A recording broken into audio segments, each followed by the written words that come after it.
есім үшеріп ана деген бақыты балам менен. Сәл ғана алыстап кетсем оны сағынып қала берем. Өзгеден өзгеше баға менен бәрінен дара көрем. Түсірмей бағасын, ардақта банасын арнады балаң өлең.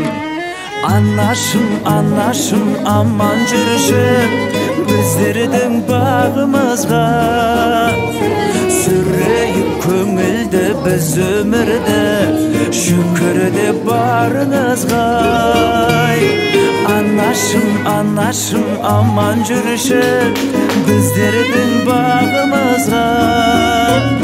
Жүзіңнен нұр төгіп жүзге келші, жадырап жанымыздай. Мейірімін бөлген әр баласына, жан жетпес бағасына. Шын жақсы көреді жүрегімде, қарамай шамасына. Құрметім ерекше басиетін, ардақты анашыма. Мен түгіл жар